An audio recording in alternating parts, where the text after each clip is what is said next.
and welcome to Worlds Apart. A new team of international inspectors arrived in Syria on Tuesday to oversee the destruction of the country's chemical weapons, a Herculean task indeed. In the meantime, questions still remain about when, where, and by whom some of those weapons may have been used. And to try and answer some of them, I'm now joined by Kane, the UN High Representative for Disarmament Affairs. Ms. Kane, I greatly appreciate your being on the show. Thank you for asking me, Oksana. I'm happy to be here. Well, I know that your team of experts just wrapped another trip to Syria, and as far as I understand, that trip took them to 6 various neighborhoods where chemical weapons were allegedly used. Now, it seems that this investigation is attracting far less media attention and is certainly being conducted in a rather different geopolitical environment compared to the investigation of the Ghouta incident. I wonder if it was any easier for your colleagues to do their job this time around. I think what happened is that they were, of course, in Damascus at the time the Ghouta incident happened, and they were investigating the 3 incidents that we had agreed with the Syrian government would be investigated, and that is Khan al-Assal, which happened in March, and 2 additional incidents. And they were investigating those when Ghouta happened. And I had flown to Damascus to ensure that the Syrian government would agree to us investigating as well the Ghouta incident, because that was not part of the agreement we'd earlier made. So they did agree to that. The team deployed to the 2 neighborhoods where chemical weapons were alleged to have been used. And what happened then is that the team was so exhausted after the end of the very 5-6 very intensive days in 40 degrees plus temperatures to go into the rebel-held areas, to interview victims, to visit hospitals, talk to first responders, healthcare workers, visit sites, that it was necessary to really give them a rest, to pull them out. And we promised the Syrian government at the time that they would go back as quickly as possible, which they did.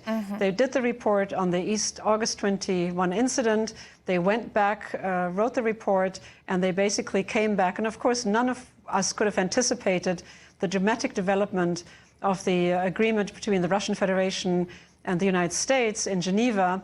And so the visit now started under very different premises, really, than when they went in the first time. Now, you mentioned how difficult it was for your colleagues to work on the ground, and I reported extensively from Syria. I actually accompanied UN inspectors several times on the various trips around Damascus and to other cities in Syria, so I can certainly understand how physically demanding and psychologically stressful that can be. But I also would like our viewers to understand that when we talk about the UN investigation, what we actually mean is a group of UN inspectors arriving at any particular site, spending there anywhere between 2 and maybe 5 to 6 hours. And in that very short period of time, they have to inspect the site, they have to collect the samples, they have to talk to the witnesses and survivors.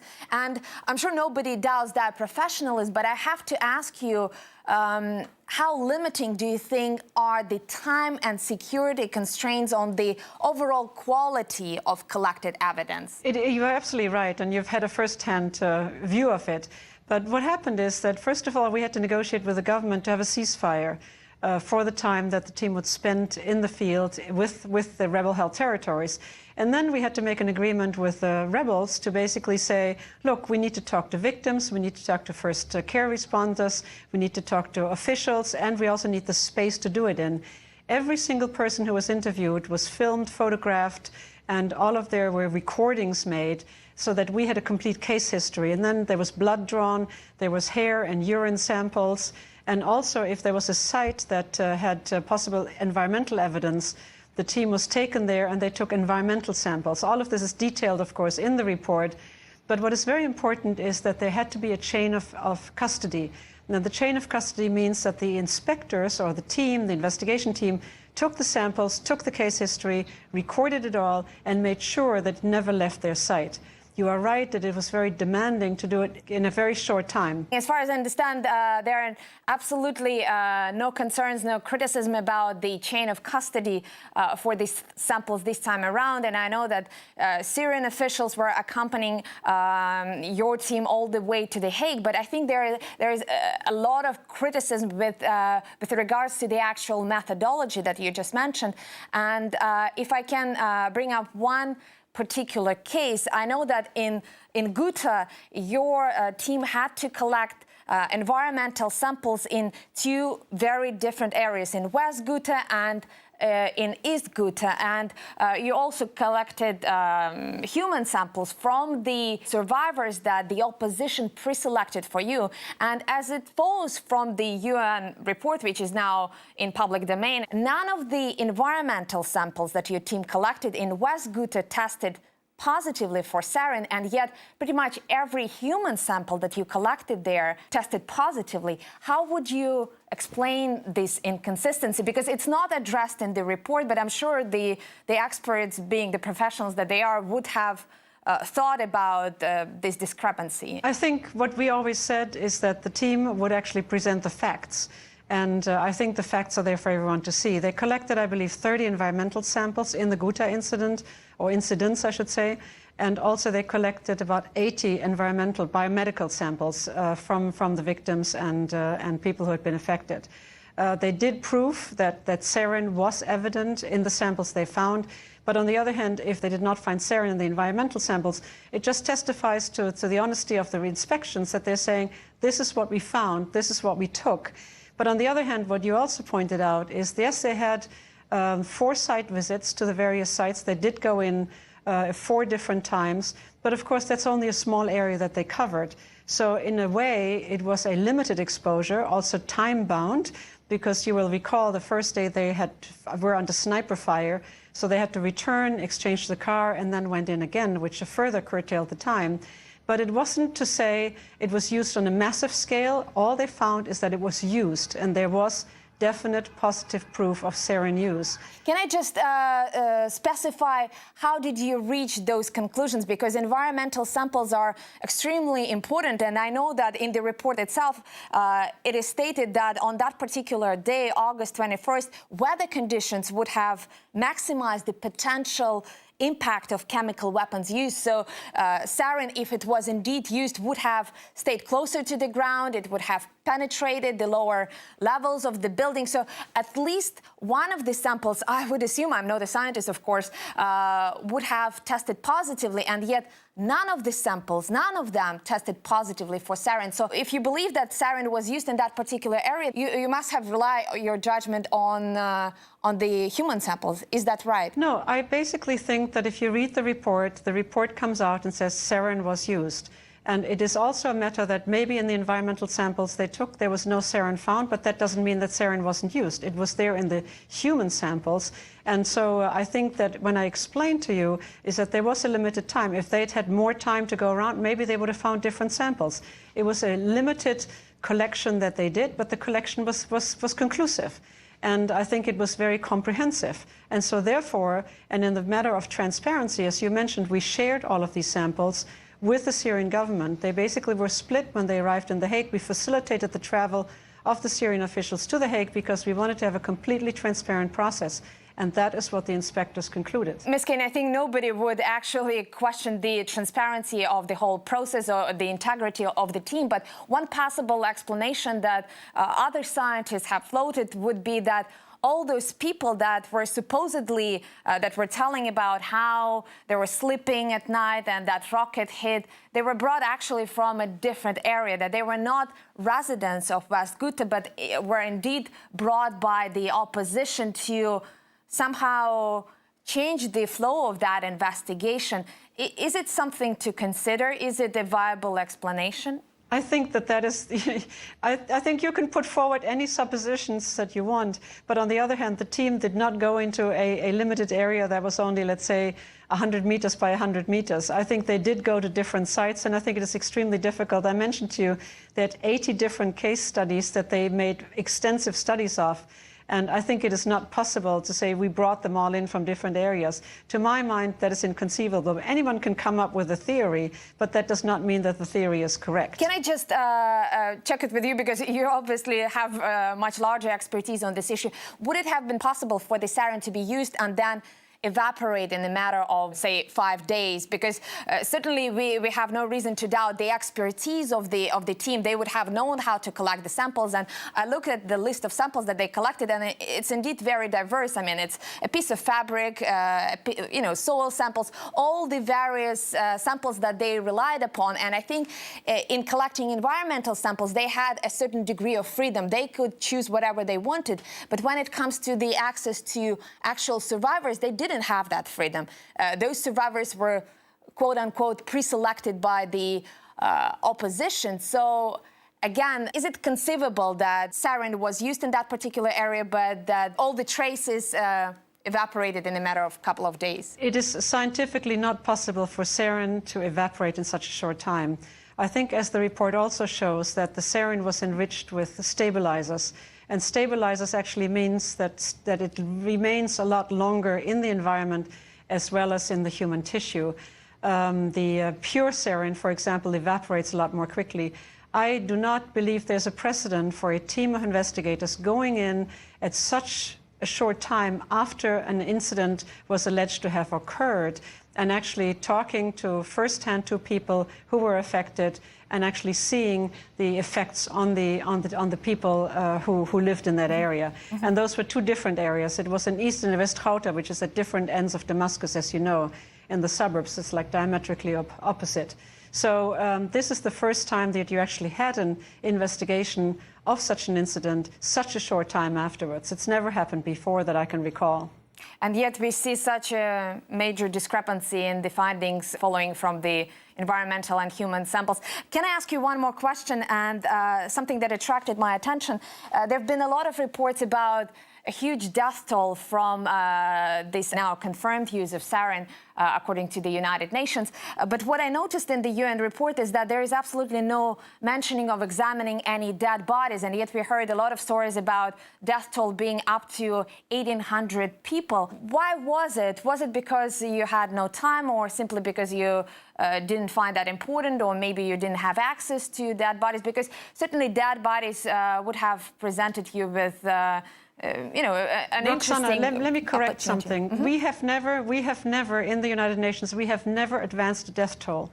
The death toll numbers come from various non-governmental organizations. We in the United Nations have never advanced a death toll number.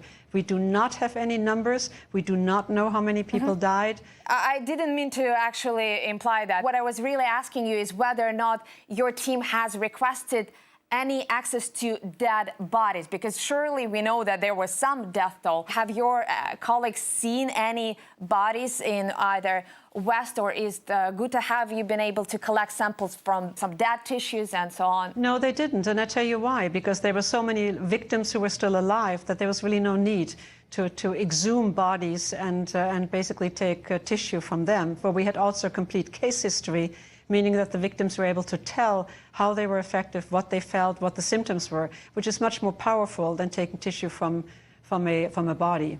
But were you told that all the bodies have already been buried at that point of time? Because this is obviously a very crucial and political point, and that since your team was the only one who had access to that area, this was something that was very important to understand the actualities of that attack. Well, I don't agree with you, Oksana, because, as I said, a dead body can't tell you anything, can't tell you how the person died, can't tell you how the person was affected, how the person suffered. A living person can tell you that, and that's the case history that is basically very well documented, and that's also preserved.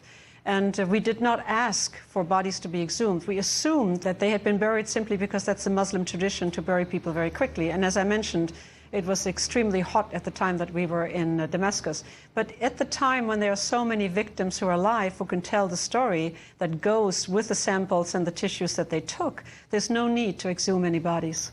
Well, Ms. Kane, I have to contradict you. My very limited knowledge of medical science tells me that autopsies are generally considered a much more comprehensive source of information, both on the cause of death and what the body may have been exposed to prior to death than some individual blood or urine samples. But we have to take a short break now. When we come back, the Syrian conflict was born out of geopolitics and fueled by it. But can it really be resolved through a political solution? That's coming up in a few moments on Worlds Apart.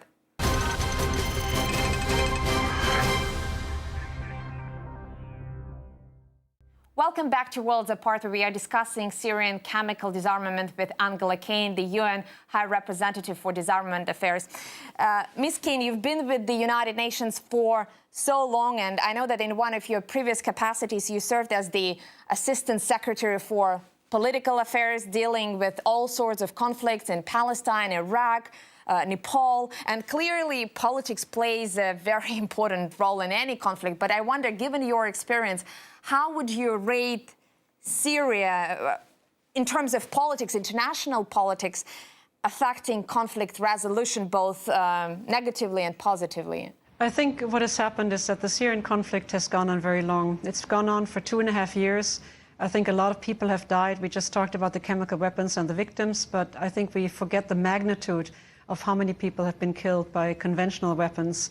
It's over 100,000. I think the latest figure now is 110,000.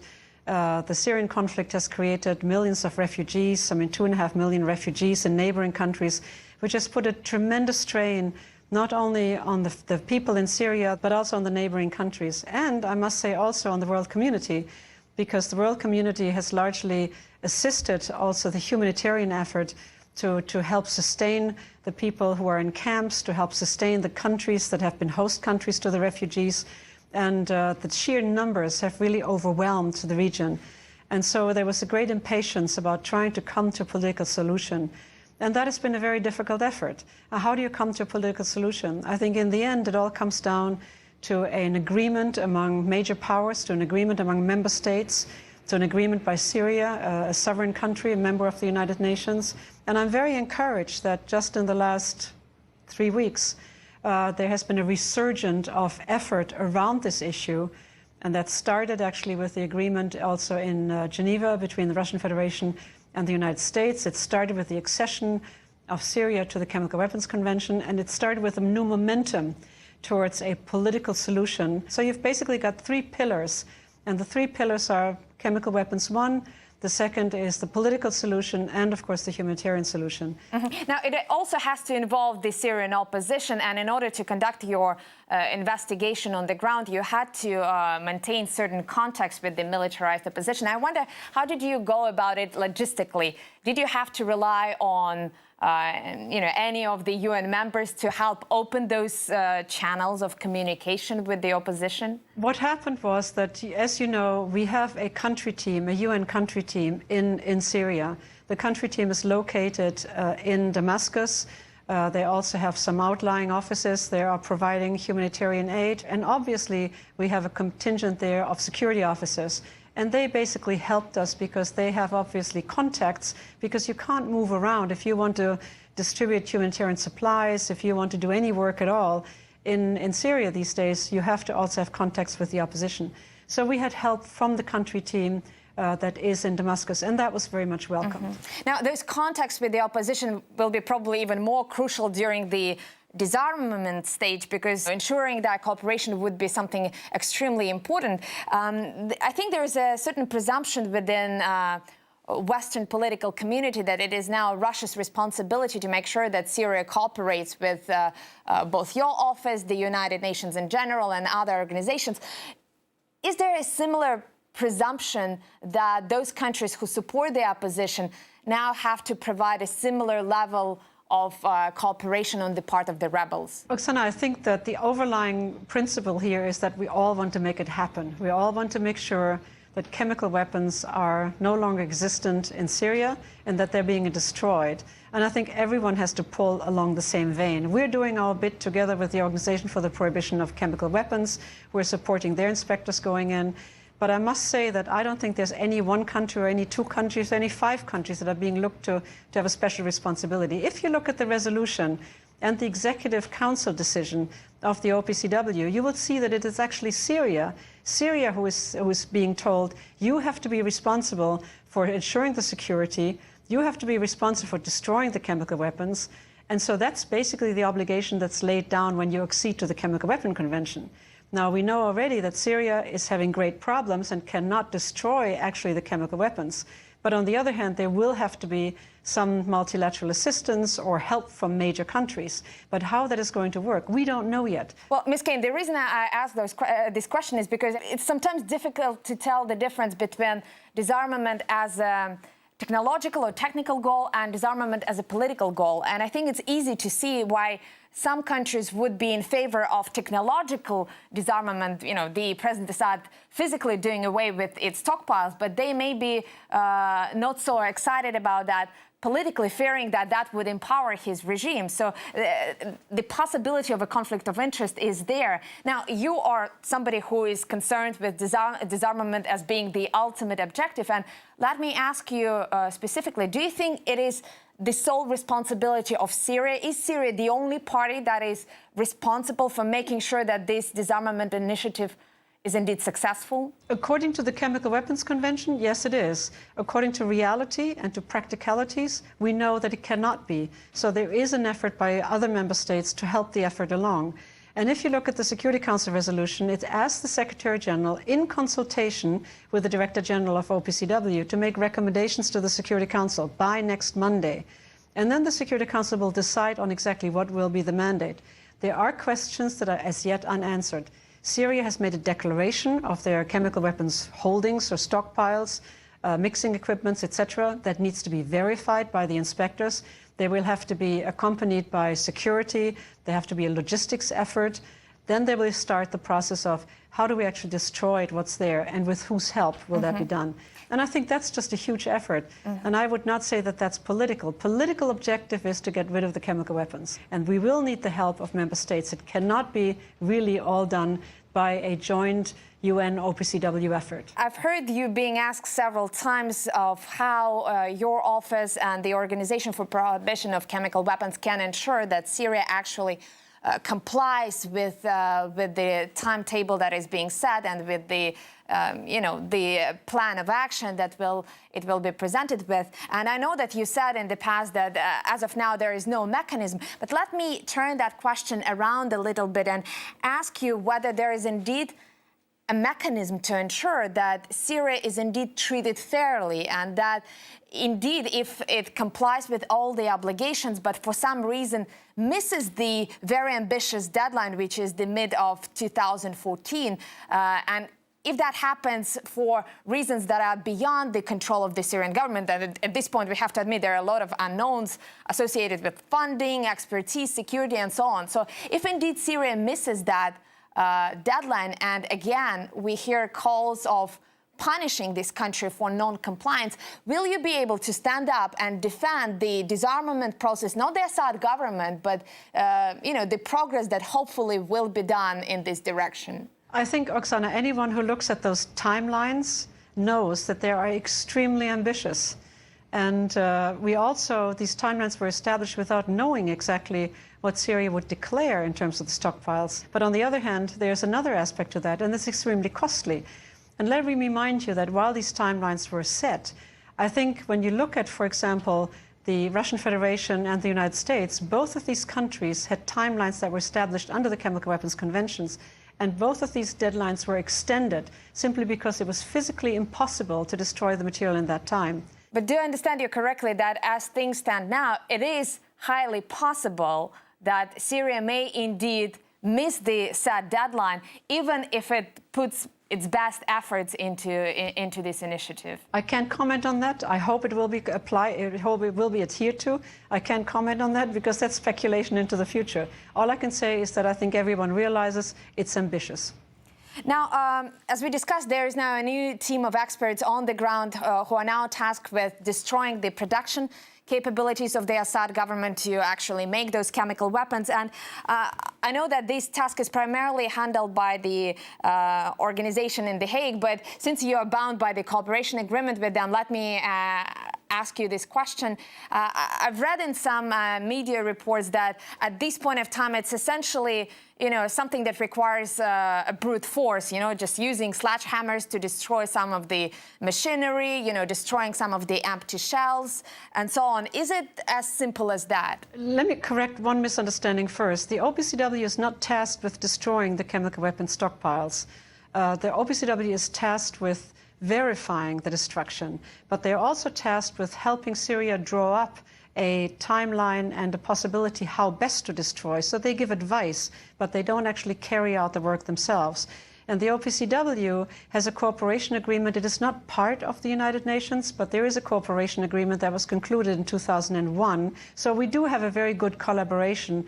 And I'm very happy to see that this is continuing with this current effort where we provide a lot of the logistics and the security and some other services for the mission of the inspectors to verify the stockpiles.